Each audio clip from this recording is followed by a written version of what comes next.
Hi, today in front of me LENOVO Yoga Tab 11 and I'll show you how to change screen recorder sound settings on this device.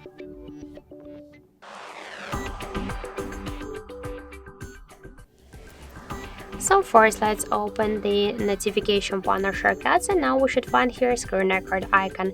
Hold for a while this icon and now before you start the screen recording you can change the sound settings.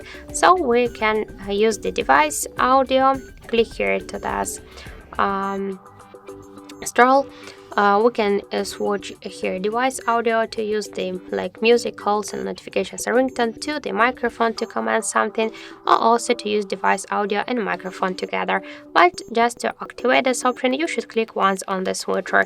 If you wanna just record only mood videos you should click on this switcher just to turn it off, and then you can start your screen recording.